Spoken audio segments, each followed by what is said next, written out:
Good evening, everybody. My name is E.R. Anderson. I'm the executive director of Charis Circle. Charis Circle is the nonprofit programming arm of Charis Books, and Charis Books is the South's oldest independent feminist bookstore. We're very honored to be here with all of you to celebrate Call and Response, stories by Gothataone Moeng, who was born in Serowe, Botswana. She was a Wallace Stegner Fellow in fiction, a summer workshop scholar at Tin House, and an emerging writer fellow at A Public Space. Her writing has appeared or is forthcoming in American short fiction, One Story, Virginia Quarterly Review, A Public Space, Plowshares, and Oxford American. She holds an MFA in creative writing from the University of Mississippi, and we are here today to celebrate the work that she was at work on when this bio was written, which is Call and Response. She is currently at work on a novel to follow after this. She is joined today by Lydia Conklin. Lydia has received a Stegner Fellowship, which is where these fine folks met, a Rona Jaffe Foundation Writers Award, 3 Pushcart Prizes, a Creative Writing Fulbright in Poland, a grant from the Elizabeth George Foundation, a Creative Writing Fellowship from Emory University, work study and tuition scholarships from Breadloaf, and fellowships from McDowell, Yaddo, Hedgebrook, the James Merrill House, and elsewhere. Their fiction has appeared in McSweeney's, American Short Fiction, The Paris Review, One Story, and VQR. They have drawn cartoons for The New Yorker and Narrative Magazine, and graphic fiction for The Believer, Lenny Letter, and the Steppenwolf Theater in Chicago. Last year, they served as the Helen Zell Visiting Professor in Fiction at the University of Michigan, and they are currently an Assistant Professor of Fiction at Vanderbilt University. Their story collection, Rainbow Rainbow, was published by Catapult in North America and Scribner in the UK earlier this year, and is on all of the wonderful lists. So we're glad to have them with us, and glad to have all of you watching with us. Oni, congratulations on your brand new book, hot off the press. We're very honored to be a part of your celebration and your launch. It's got a beautiful cover. We want to encourage everyone who is already doing this, but keep shouting out where you're watching from. We love to know. And we love for you, if you want to ask questions, feel free to do that at any time. But I'm going to go ahead and get out of the way because I know we want to get right into this wonderful chat. So welcome to you both. Thank you so much for being here. Thank you so much. That was such a great introduction. Oh, so great. Thank you so much, ER, and thank you for Charis for having us. And One, congratulations on your pub day. This is a day I've been long waiting for. I don't know if you want to kick us off with a bit of short reading, and then we can. Cool. Thank you. So I'm going to read from Early Life and Education, which is one of the long stories in the collection. And I don't know if I need to explain. This is the main character here, Lerago. We sort of follow him through his childhood up to when he's almost 40 years old. And so this point of the novella, of this story, is when he's still very young and living with his grandmother and his mother. So it's from Early Life and Education. The adults in Lerago's life read the sky. Every morning, they tilted their faces up to the immensity of the sky to deduce the measure of the day in store for them. Today, the sun is so hot, it's as if it is screaming, they said, on the days the sun rose white hot and fierce. Sometimes they saw the dark gather of rain clouds and were hopeful, but the clouds were only taunting and dispersed before their eyes. They asked visitors, "Where is the rain where you're coming from?" The guests would say, sometimes, "We have not seen any." Other times, "We have seen it in Mulepolole or Mushopa. We will eat this year. We will drink watermelon and bite into some mealies." One October morning in 1974, Lerago was woken by the deafening pops of raindrops on the corrugated iron roof. His grandmother was not in bed beside him, but was standing by the open door of the house in her nightdress, just watching the white curtain of water. "It's raining," Maramonyi said to Lerago when he walked up to her, in a voice he would later remember as reverent. He did not respond. He stood next to her. In a moment, Dikeledi came in from her rendezvous, exultant, wet and vivified by her dash through the rain. She lifted Lerago and kissed his face. "Are the buckets out?" she asked. And seeing that they were not, she ran to put 2 buckets in the yard to harvest the sweet rainwater. "It's pouring," Marumoni said to her when she came back in. "It is pouring," Dikeledi said. At least. "It's pouring. At least. Lerago held the words in his head, turning them this way and that way, trying to understand the strange emotional intonation he heard in both his mother and his grandmother's words. The words coming out of his grandmother's mouth were trembling, as though she was on the verge of tears. "It's pouring. It is pouring." It would take Lerago at least 25 years to understand the tremor of those words, the comprehension arriving while he's in London, in his college library, reading about the drought that had ravaged his country just years into independence. 400,000 herd of cattle dead, he would read. But that morning in 1974, he turned the words round and round in his head, wondering at what held his grandmother and his mother both spellbound, why they washed the rain with a proprietary air, sighing their happiness now and then, as though the rain were a spectacle brought down solely for their enjoyment. Thank you so much, One. That was so beautiful. I remember when reading a different version of that passage years ago, and we were in workshop together, and it just has stuck with me all these years, just the beauty of that moment, and like Lerago realizing what the rain means and all of that and the weirdness of it. And I love it so much. So I just wanted to say before, like a few things about the book before we jump into the questions, because I just think this book is truly a masterpiece, and everybody should order it from Charis or your local bookstore. And I think I'd only read probably about 2 or 3 of the stories in this book before I read the whole book as a final version, and they just had stuck with me for years, and all the things you've written.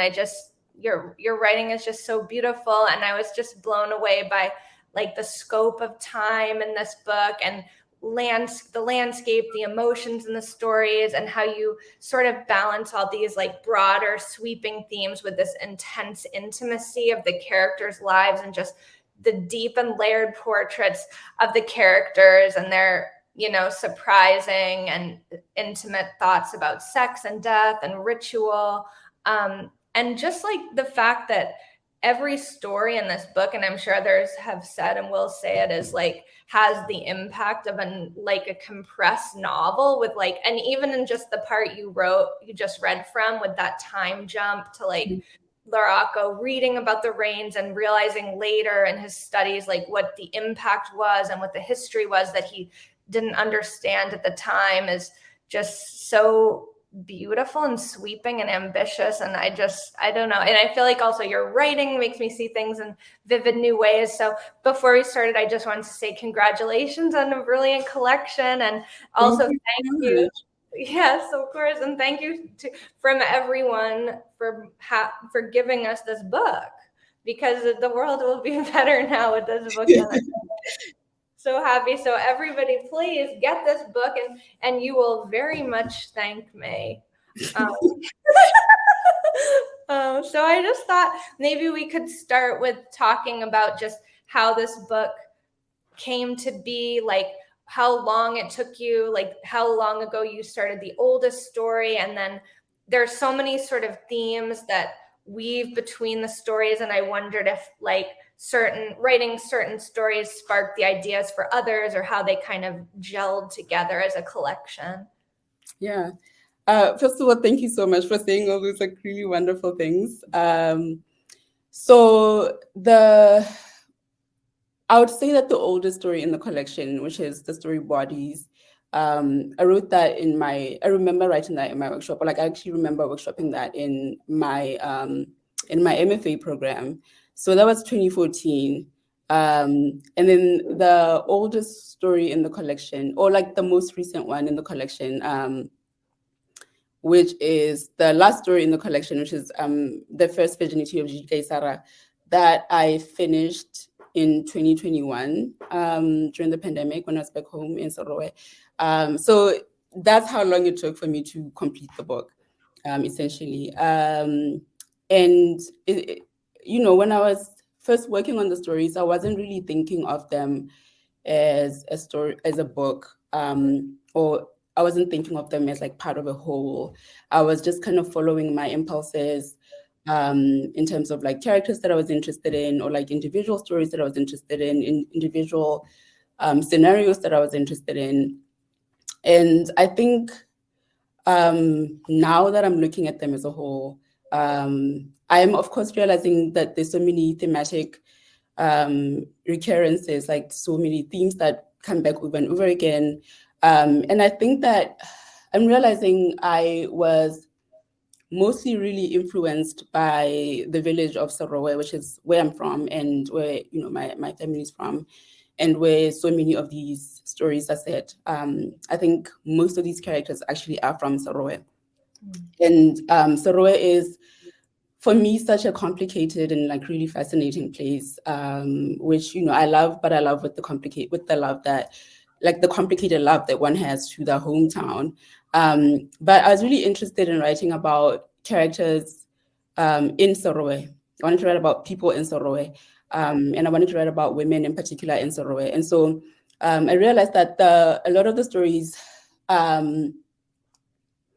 following women who are from Serowe, who sort of have feel kind of constrained by the smallness of their lives, the smallness of the village that they come from, sometimes the smallness of the country, and they feel kind of burdened by the expectations that society has for them or their families has for them. And they have these dreams of bigger and better prospects for their lives. And that sometimes can mean like leaving the village, leaving the country, going somewhere else where they think that, to a bigger place where they think they can be freer. But sometimes when they get there, they feel kind of pulled back to the comfort of like the traditional values or lifestyle that they thought they wanted to escape. So I think that's how all of these other themes come into play. So it's like women who want to self-define and want to leave the smallness of that village and go somewhere else, but they kind of feel pulled back to what felt very comforting, or they realized felt very comforting. Great. Yeah. Wow. That's such a beautiful way to put it. Yeah. I love how there's some people living in the capital city. There's people who've gone to England Laraco has gone to England for a period, and then another character has gone to America and has just come back. So I love how, everybody keeps getting pulled back to Serowe and just like the past and what it means. It's so beautiful. Yeah. And the gender thing is also interesting, how there's that one story that's kind of almost like a short novella.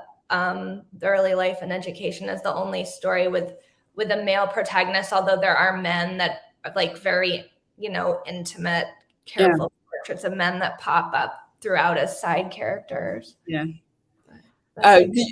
So that story, I wrote it kind of towards the end of working on the collection. And I think that, like in a very pragmatic way, I did realize like, I don't have a lot of like male protagonists in the story. And so I was like, I should probably write a story from a man's point of view. And it was interesting because initially I wanted it to be not that long. I thought it was going to be like 35 pages long. But another reason why I wrote from a man's point of view in that story is because I really wanted to write about the kettle post. Which is this place in Botswana. We have like a 3-home system where you have a home in the village, you have your plowing lands where you grow your crops, and then you have like your kettle post where you keep your cattle. And so I'm very, very curious about the kettle post. I've never been there myself. So I was very curious about the kettle post, and I really wanted to write about the kettle post. And I felt like a man would be like the perfect conduit to get me to the kettle post and to sort of think about the things that happen in the kettle post. Like there's another story, Mrs. Kinnagai, which also features a kettle post, but my conception of like what a kettle post is very similar to how Mrs. Kinnagai thinks about, or not very similar, sort of similar to what Mrs. Kinnagai thinks of the kettle post, which is like it's this very mysterious place that she is very curious about, but she feels unable to access it. Yeah. So I think a male character was a way to access the kettle post in that way. Oh, that's great. Yeah, I love how Mrs. Kennedy kind of pictures the cattle almost as it's like almost a mistress or something. Like it's like a sensual relationship between like her husband and the cattle that she can't understand, and like she has some role, but it's like very removed. So beautiful. Well, I thought so one thing that I love about these stories that we've touched on briefly is just like how you're able to manage time and like the time jumps that are so just like bold, like all of a sudden we're here in childhood and then we're thinking 20 years ahead. And a lot of the time jumps, like I feel like they just elicit a lot of emotion for me as a reader, because it's just so moving to see like a lonely child who's struggling, and then suddenly we see him like in this whole different position in a different continent. Everything is different. But I also, there's this one moment that just was so like a meta moment that made me laugh out loud when in the last story, when she's talking about a boy at school, and it says, whenever they had to choose roles for their sketches, he would choose the smallest possible role, a narrator, for example, who would step onto the stage and pronounce 3 years later. And I just love that, because there's so many moments in the book where you do that 3 years later, and then it's like this little boy coming on to like say the thing was so perfect. But I wonder if you could read that paragraph on the bottom of 210 from Early Life and Education, which is the story we were just talking about, because it's such a beautiful time jump there. Okay. So although the kitchen was full of bread and meat and stamp and salads, his grandmother poured them a cup of motsena. Lerako sipped it down slowly. He merely tolerated it, hating the texture, the weird lumps and mix of flavors. But decades later, in the freezing, lonely years of his studies in England, he would sometimes wake yearning for his tart comfort. He would send emails to friends, asking them to mail him even just a 1 kilo bag of A1 super maize meal that he could ferment on his own. Well, I love that. I just love that. I feel like that was another little bit that I'd read years ago, and it just stuck with me. And I just wonder how you choose when you make these time jumps and how you like manage them, because I feel like it's something that takes a certain amount of imagination and elasticity of thinking. I don't know. I'm just so curious to hear more about your thinking about them. Yeah, I don't know if I have like a profound way that I think about them, except, something similar to what you said earlier about how some of the stories feel like compressed. Oh, my sister's here.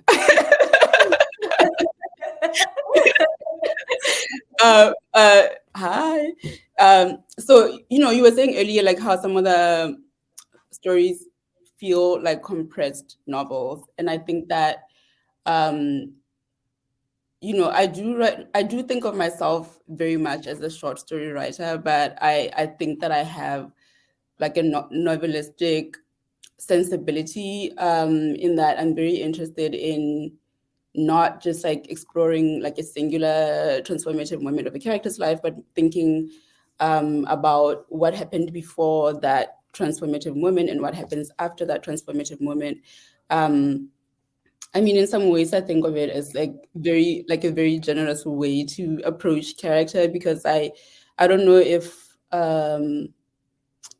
like a singular moment can be really like a defining, like I don't know if I want people to think just like, even just like in real life, like if we want to have like a singular moment be like a defining moment for the entirety of our lives, which I don't think stories do that, but like, so I'm like, oh, I don't like, this shouldn't be like the defining moment. This should be like a moment, but we also need to look understand how a character arrived at this point, or how what happens after this character, or, what happens after this particular moment. And in terms of like how I make the jumps, I think I'm just thinking about how much time can I skip? Like, I don't want to have to like write out every single thing that happens. With this story in particular, early life and education.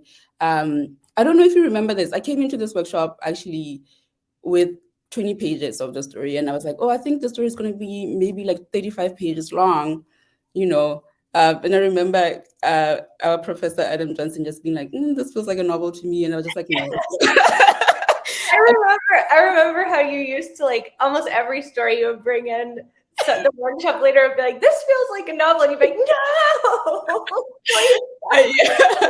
And I was just like, no, I don't think it's a novel. I was very determined to have it be like 35 pages, but also I was really determined to have it encompass like so much of Lerako's life, because I was really interested in following following this character from a certain age, and see how his ideas and his relationships change, his ideas about his relationships with the women in his life, his relationship, his ideas about religion, his ideas about the cattle post, about his uncle, and I just felt like we needed to like really follow him over a big chunk of time to really get to the point where we can get the full benefit of his transformation, right?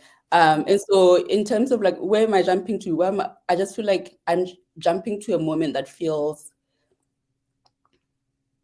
emotionally resonant. I don't, or that feels interesting. But yeah, I don't know what else to say. So that makes a lot of sense. No, that makes so much sense, because I just love in that story how you see, like, even Lerako's, like, you see his face change. Like, when he's little, he has this square face and everybody feels pity for him because he like looks like an ox and he's not too cute. And then like later, somehow his face changes when he's a teenager and he's like attractive to girls all of a sudden. And it's just like so moving to see like the little things that we had seen about him like transform over time, and like the way people do. It's like, it just feel like I love what you said about how like one moment in a story not being like enough to capture a life. And like, I feel that frustration too. And it is like you said, it's such a generous way to write a story to like incorporate just as much as you can get in there that's relevant. But yeah, like in the first story too, the time jump, I feel like did a lot thematically in terms of like these two ideas of like sex and death that are in that story, of like forcing those themes closer together by jumping when you did. So sometimes it has that sort of thematic resonance too that's like bigger than the characters. Yeah, for sure. And I mean, in that story, I think it's also about what the character looks back and how that perspective is, like how they've changed, right? Like when in the story that you're mentioning, Botswana, like before the time jump, the character is still 15 years old and her auntie has just died, and she has been very ashamed of her aunt because her aunt is dying of AIDS. It doesn't say that in the story, but that's exactly what's happening.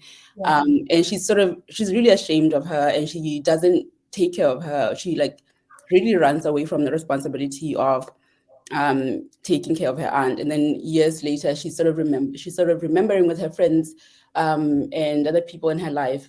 And it becomes like a bigger moment. It's not just about her aunt, it's about all of the other people that were dying at that time. And these older characters who are, very knowledgeable and educated and have had the ability to travel and to learn so much about the world, that, are realizing how all of those things still present, like there's a limit to how much they still can understand about the world. Because even with all the stuff that they have, even with all the education and the expertise, they still can never really fully understand why so many people had to die, or so it's a moment where the narrator sort of looking back and I think reconsidering like the way that she treated her aunt, and maybe reconsidering like her shame, and the amount of stigma that was prevalent at that time. Yeah, it's funny. There's also like kind of a moment that kind of echoes that in a little way in early life and education, when Larocco is looking, I think, at his nephew and just thinking of, like, looking at this little boy when he's just been a little boy a few pages before, and being like, what can I tell him? Like, what what knowledge do I have for him? Yeah, I love that moment. So I thought the title, I love the title. I just do love it when like a collection has a different title than any story in the collection, and you have this bonus title, and it just resonates so much through so many of the stories, like people putting out like signs or gestures and getting or not getting the response they'd hoped for, expected. And I remember that dark matter used to be called call and response when you first workshopped it. And I'm just curious if you could talk about like how you came to that title and how you approach titles in general, because the titles are so wonderful of all these stories. Yeah. So yes, dark matter used to be called call and response. And it was called call and response for a very long time. And I think initially I named it that because of the structurally the story moves between the present and the past. And so at some point it started to feel like a little too heavy-handed, like call and response, like I don't know. It just felt a little too heavy-handed, and so I decided to change the title of the story. But I wanted to keep the title for the book because I think that I like the title, first of all. And also my editor was like, like having this like two like two words, like those 2 words or 3 words would be really, it's such an easy title to remember, to like call and response. But also I feel like it really kind of resonates across so many of these stories. I think obviously when people hear call and response, they think about music, right? Like where you have like these 2 distinct pieces of music, or phrase, like, piece of music, right? Where, the second, like the latter part of the music is sort of responding to the first part, whether it's like answering a question or, making a commentary on the first part of the music. And I think that there is a sort of that kind of response in a lot of the stories in terms of the sort of push and pull and the tension between so many themes in the story, like between, living in the village, living in the city, traditional values, modern values. I don't know what else to say, but it felt really resonant to a lot of the stories, and so I decided to keep it. But my titles, I kind of the way that I approach them is really from my education. When I was in primary school in Botswana, we used to be given these like little titles for our English classes. Like we had these like English compositions where we had to write stories or essays. We call them essays or compositions, and they would just like give you a title, right? Like the best day of my life, or what I did over the holidays, or the day my mother made me mad. And then you sort of have to just like compose a story that kind of fits that title. And so I always think about that. Like I don't always come up with a title first, but I think I like a story starts to solidify for me once I actually have a title, because I think it kind of narrows the scope for me in some way, or it helps to like refine the ideas or that I'm thinking of in the story. So, but yeah, I don't know how. Yeah, like, that's how I think about titles. But I don't know. So do you usually like come to a title part way through and then it helps kind of direct? Yes, it helps me to sort of direct where the story should go, or it kind of helps me cement some of the ideas that I maybe felt more amorphous. It kind of like they start to solidify for me because I have this sort of title. It kind of gives me some direction or like some framing, I guess, for the story. Yeah. Makes a lot of sense. Yeah, and I think like going off of the title, like the theme of names that travels so much through the book. Maybe you could read from the last story and then we could talk about names and how they work in the book. Okay. So the story is called The First Virginity of Gigi Gaisara. She was a beloved girl, so she had accumulated many names. On her birth certificate, Gagonzwe Gaisara, 2 names that had little to do with her. The first she had been given by her father, a hand-me-down after an aunt of his who had never returned from domestic work in Johannesburg. The second was a family heirloom, belonging first to her great-grandfather, then to her grandfather, both of whom had died before she was born, so she didn't even know them as she lugged their name around. Also on her birth and PSLE certificates, Penelope, her most despised name, a name given to her by her mother for no reason other than its elegance and symmetry, its appearance on the page. Only her teachers and classmates at the private boarding school she attended in Gaborone used that name. They chopped it up. They remixed it as they saw fit. Penlop, she answered to sometimes. Penny, pen, pen, P. To her father, she was Nono. After some more other adorable things she had cooed as a toddler, something her father clung to through the ongoing fissures of their relationship. Since the divorce, she refused to answer to Nono when they spoke on the phone, insisting she would be 15 this year, that she had outgrown that childish babble, that her father should call her Sadi instead.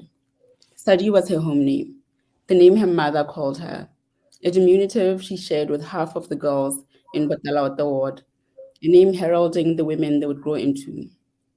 She supposed it was sufficient, the sign of the mutable and unimaginative love her mother shared with the other mothers of Botswana. She had been trying out a new name, Gigi.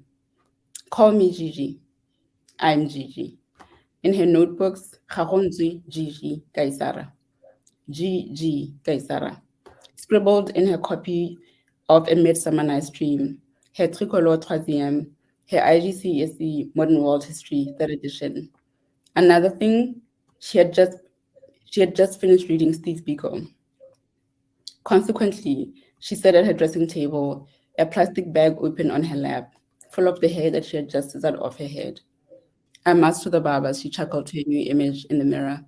I am mighty hairy about the face. She dusted the hair off her cheeks and her neck and her bare shoulders. Her face was big and naked and thrust into the world anew.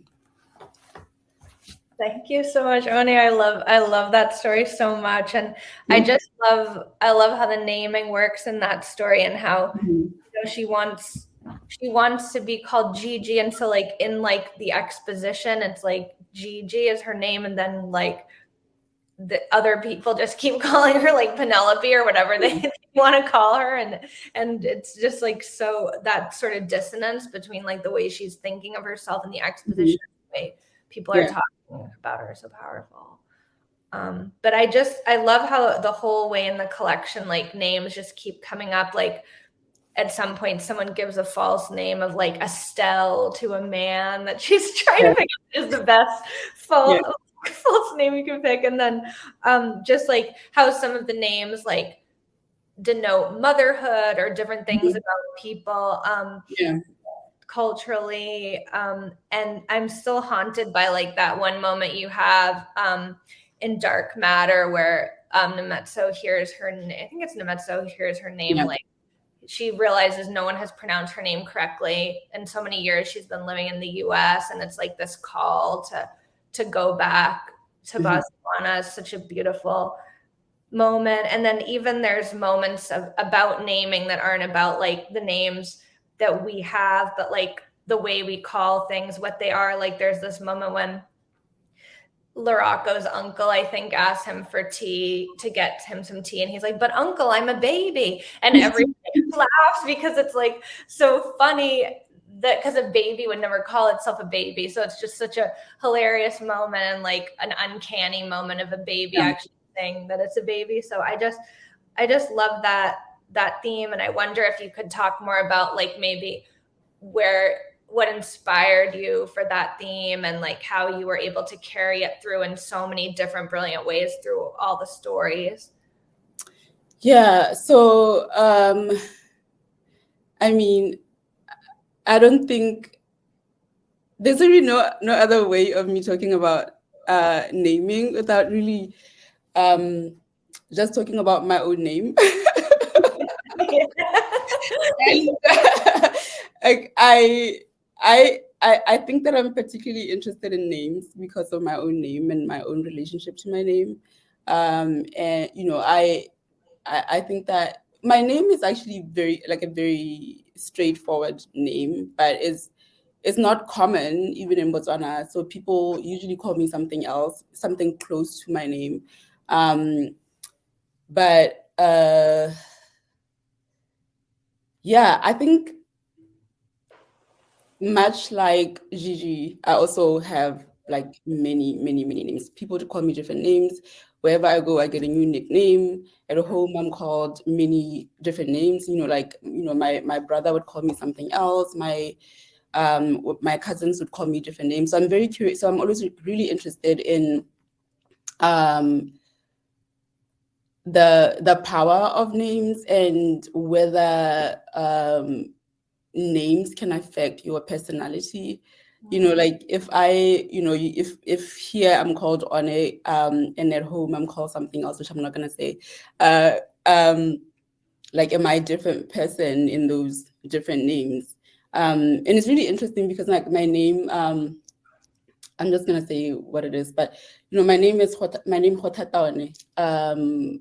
I don't think I have like the literal translation, but like the closest approximation to what my name means is like God is the all powerful. Which Yeah. as a child is just like, oh my God, what a heavy and burdensome name. But like what a powerful name. And it's so interesting that when I went, you know, I grew up in a Christian family, but at some point in my teens, I was just like, I don't believe in God. I'm not a Christian. But my name is just there.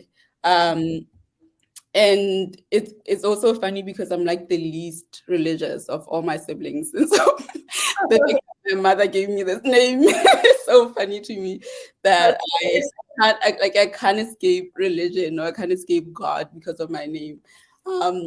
But yeah, I'm interested in naming too because we have this proverb in Setswana called the proverb is Ina lebe soromo. And I don't think I can translate it, but it's essentially about this idea that a name can be a prophecy. It sort of can portend what your life can turn out to be. So you know, if you give somebody a name that evokes pain or evokes tears or evokes poverty, that those ideas sort of follow them throughout their lives. So I do think very seriously about names and about how people name themselves. I think that a lot of the characters in the story, in the collection, are interested in like naming themselves as an act of self-definition, right? Like this is what I want to be called. For example, like Gigi Kaisara, or they insist on a certain name, like Mrs. Kinnagai insists on being called Mrs. Kinnagai because she knows that places a certain amount of value on her life as a married woman, as opposed to being a woman who's not married. And you know, when you name a woman after that child, you know, like when you name them because of that child. When you say so and so's mother, it also bestows a certain value on that woman societally. So I'm very interested in like how do names affect our perception of ourselves and how other people perceive us and how society at large perceives us. I think it's also interesting that one of the characters in the collection, in Bodies, who I don't think she's not named, but she really kind of like refuses certain kind of names. Like these are one of the younger characters in that story wants to call her Aussie as a sign of respect of like Aussie. So it's like as a sign of respect, it's like an older person. I'm respecting you and calling you like auntie, essentially. And she's like, no, I'm not an auntie, and I'm not a mother, and I'm not I want you to call me by my name. But it feels too weird for the boy to do it. So yeah, I guess I was thinking with names, just like how do we perceive ourselves? How do other people perceive us?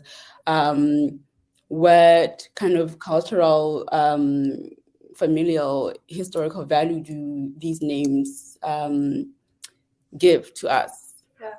Yeah. Well, it's so fascinating. Did you ever for the characters in the book where we do know their given name, did you ever think about when you were naming them about that fate thing, about how if your name?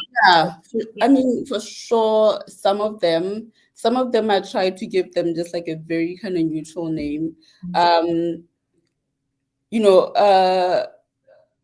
of them, somebody like Gigi, for example, her name, she's named after an aunt, which is also like a very common thing, like if sort of a way to continue a name throughout a family's history, as you give somebody else's name. But like the name is not particularly beautiful. It's also like really, sometimes like names fall out of fashion. So it's like an old fashioned name.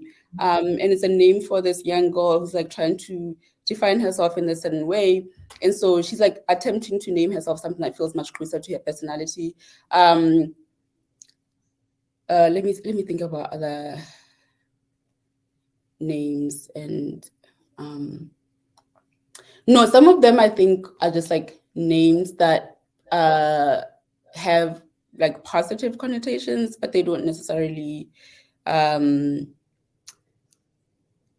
mean anything for, like within the context of the character, except maybe for somebody like Lerago, whose name means sort of like I can't translate this, but it's sort of like a foundation, or I don't know, like a fence, maybe. Oh, that's funny. It's not really a fence, but it's like a foundation. Yeah. So like, that's yeah. That's so cool. Yeah.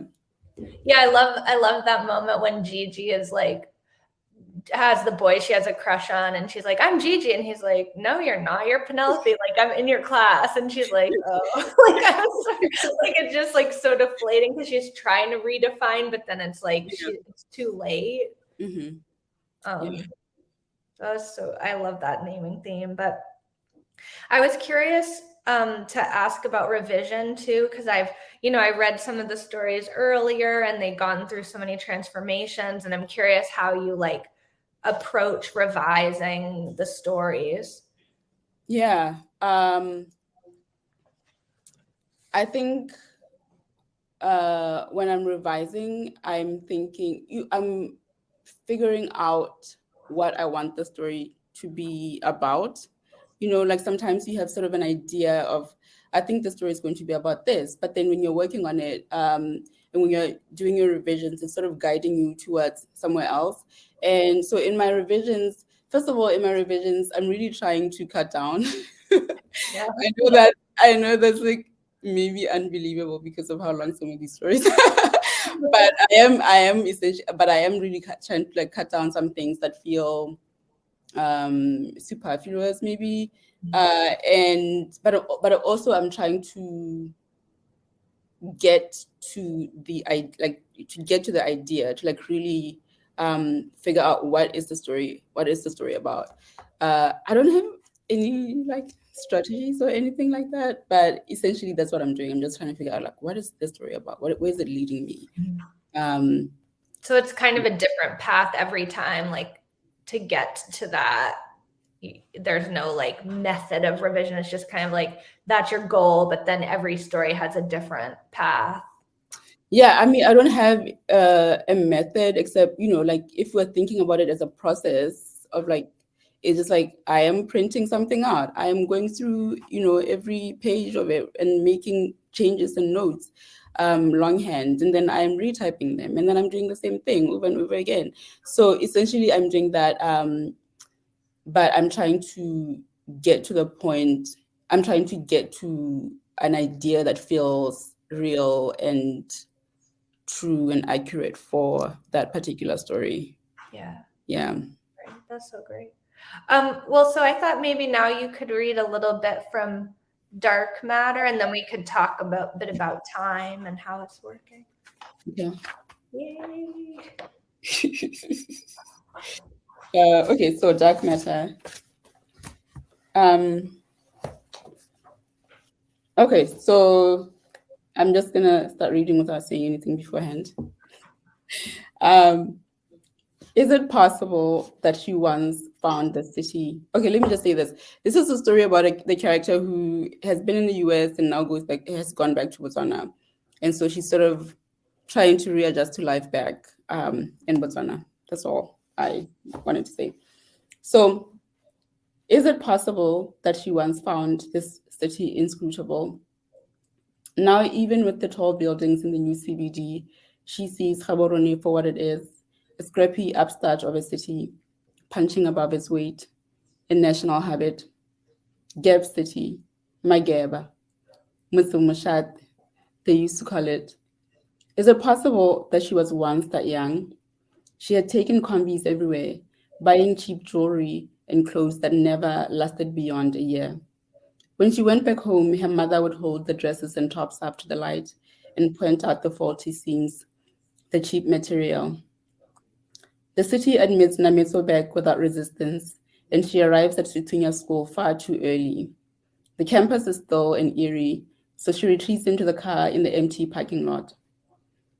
When the other cars arrive, the parents in their business suits and leggings wait in the walkway and on benches across from the parking. Nametso gets out of the car and paces back and forth. Finally, an unseen bell tolls, and a swell of voices spill out of the classrooms. There they are, the children, in their little maroon and white uniforms. They run and trip all over the place. They hold hands and walk with arms around one another. See you tomorrow, they shout. Bye, they shout in their tiny voices. Sharp, sharp. Bye, Loapi. Bye, Muteo. Bye, Shamiso. Bye, Thomas. Hello, Mommy, they shout. Daddy. Mama. Amid this chorus, Nametso sees Situnya skipping hand in hand with two other girls. Waiting for Situnya to search her out, Nametso notes the clamminess of her palms and acknowledges for the first time her queasiness at the prospect of spending time alone with her niece. A lot could go wrong, she thinks. Nametso waits for the girl to find her. When eventually Nametso calls her name, Situnya hurtles forward and throws her arms around Nametso's waist. Oh, hello, Nametso says, something welling up in her chest. Hi, baby. Hi, she says tentatively, holding the girl, rubbing her back. In the car, she asks, who are those two girls? My friends, Situnya responds. In an imperious tone, Nametso will come to call her sassy American TV voice. Nametso glances at her in the rearview mirror and sees that she is wearing her sunglasses. I was just asking, Nametso says. I told them about you. I told them that my aunt was coming from America. What did they say? Nametso asks. In Situnya's pause, her seeming deliberation over her friend's appraisal, Nametso finds that she's holding her breath. But Situnya only shrugs and says, nothing much. By the way, Situnya continues, scooting up from the back to put her head between the front seats, her sunglasses lowered, looking at Nametso over the top of the frames. How long are you going to be using my room? Titinya's eyes are squinted and her lips pursed in that familiar pout. It is not just mischief that Namitso sees in her niece's face, but a knowing slyness. Seriously, Namitso asks. My things are in there, Situnya says. My clothes and my guitar and my books. You can still go in the room for them. I just want some privacy, Situnya says. I'm 10, you know. Oh, I know, 10, Namitso says. But she reconsiders her sarcasm. I'm probably going to be there until I find a job, she says. A good job. And when are you going to find a job? Wait, so you're not going back to America? Are you going to live here forever? Oh my God. Are you going to live with us forever? Am I ever going to get my room back? Namitso is taken aback by the malice of the questions. She's dismayed too by the stab of dislike she feels toward her niece, her pursed lips, her big forehead. She feels herself on the verge of a spiteful remark. You talk a lot, don't you? She says instead. I am a chatterbox, Situnya confirms. And when Namitso glances back at her, she sees that yes, her lips are pursed in that particular way that means she's very pleased with herself and secure in the armor of her adorableness. Great. That was so great. I love that relation between Nametso and Situnya, and just like the way it's like loving and then sassy and just like the back and forth and the competitiveness and the way it comes to a head is so brilliant too. So it's just one of my favorite dynamics in the collection. So glad to hear you read. I just was noticing that we have a couple of questions, and if anybody else wants to ask a question, feel free, because we have a little bit of time left. But I saw Herb asked, who are some of your favorite short story writers? Okay. I really obviously I like Alice Munro. I feel like every short story writer is like, Alice Munro is my fave. I like Alice Munro. Yeah, the time thing too, like a lot of time, interesting time. Oh yeah, for sure. I like Edward P. Jones. I only started reading Mavis Gallant maybe like 2 years ago, but I also really love her work. I love, this is a Ugandan writer that I really love. Her name is Doreen Bangana, and she has a collection called Tropical Fish that I really love. There's a Nigerian writer too called A. Igoni Barrett, and his collection is Love is Power, Love is Like Power, or something like that. That's the actual title of the book. Love is Like Power, or something like that. And that's a collection that I really love. I love Bessie Head, who is a writer who, you know, she was South African, she moved to Botswana, she lived in Botswana, she wrote about Serowe. So she has like a particular resonance for me, and also, you know, she's like a direct influence for me because she wrote very much. I think that we have very similar thematic concerns. You know, we're very interested in the lives of women and the lives of women living in like rural areas. And, you know, obviously she writes about Serowe, and I also read about Serowe. So Bessie Head is like, yeah, it's one of my faves that yeah. Yeah, and I see that Herb also asked if Edward P. Jones's time jumping was ever an influence on you. Yeah, yes. The stories in Lost in the City, and what's the other collection? Is it Aunt Hagar's Children? You know, I also his novel The Known World, which also does something very similar, you know, not very similar, but it does that thing where it sort of jumps ahead in time, like sentence, like, you know, there's places where it's like doing that sentence by sentence. It's like really kind of opening a character's life. Like you meet a character, and then it sort of moves forward in time and kind of tells that character's life within the sentence or within the same paragraph. So for sure, Edward P. Jones is like a big influence. Yeah. Yeah, I love how sometimes he just has like a random side character who just appears for 1 second and you get like their whole history like very quickly. It's amazing. Yeah. Well, we just have a few minutes left, and I wondered if you might, I don't know if you want to speak about your next project at all, or if it's a secret. I know you're working on a novel, but I don't know if you can give anybody a hint of it. I don't have like a lot of information to give about the novel, but it is a novel. It's mostly set in Gaborone, I think. It's very concerned with love. It's a love story. It's not a love story, but it's very concerned with love and sex and attempting to find community in a city.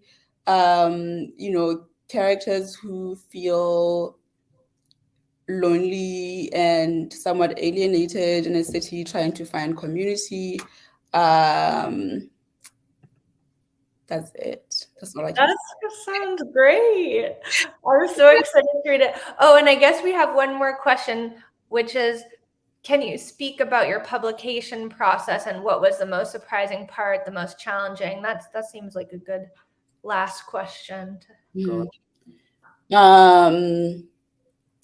My publication process, actually, I feel like I was very lucky in that, like I had stories published in journals before. I think that the earliest one that was published in a journal was the opening story it was Bodies, actually, in a public space a long time ago, maybe 2016. And so I started querying when I was in the Stegna program. Just querying agents, and by that time I had a number of stories. And so I just, I did this during the pandemic. I was just like, okay, I'm about to go back home to Botswana, so let me just like send this and see what happens. And I was very lucky in that I got immediate positive response from a number of the agents that I had contacted. And then I took a year, maybe not a year, but like quite a couple of months really to sort of revise the stories with the input of my agent, and then Julie Bera. And then we put them out to submission, and that also, kind of happened really quickly. Not quick, it didn't. Yeah, it was quick and lucky, I think. And then so for me, the publication process wasn't as challenging as, I've heard other writers who were like, I had to put it out on submission, then I had to take it back, and then I had to put it out on submission. Like that didn't happen. And that's why I'm saying, I'm not taking away from the work that I put into my work, but also like I understand that other writers who have also put as much work into the manuscripts have to struggle a little bit. What was the most surprising? Damn. I think maybe like the number of people that are involved was surprising. Of course, I know that it's like a big business. It's like marketing people, publicity, but yeah, I was definitely surprised by the amount of people that, and also how long it takes for a book to go from book deal to actual publication is it's such a long process. What was the other question? What was the rest of the question? I think the most challenging, or what it was a challenging part, or the most challenging. I think one of the challenging parts is that I am writing about stories that are set in Botswana,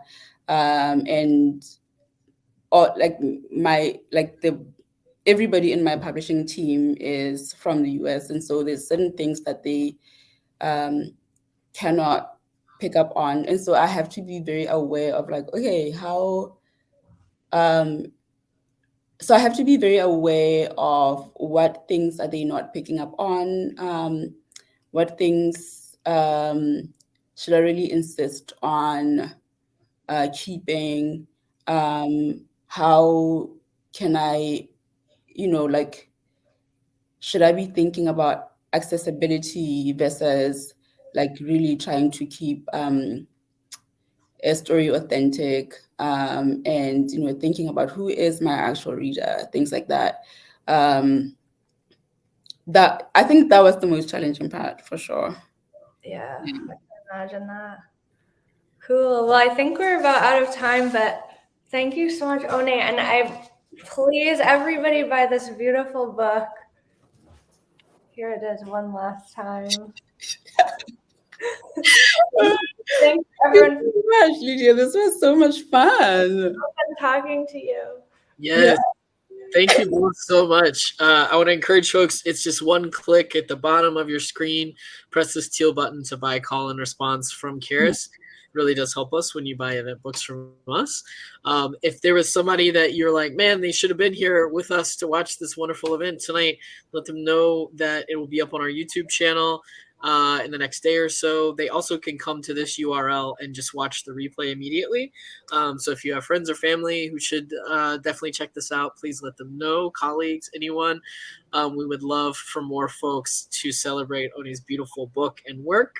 And of course, also, Lydia's book is out in the world and is wonderful as well. And so we encourage you, if you somehow in the last year have missed Rainbow Stories by Lydia Conklin, I'm going to drop that in the chat because we do want you to be sure to read that wonderful book of stories as well.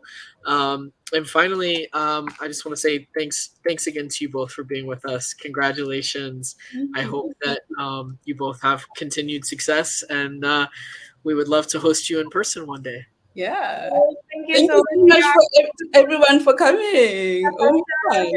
Yeah. I'm seeing so many names that I recognize. So thank you so much for showing up. So Yay! Awesome. Good night, y'all. Thank you.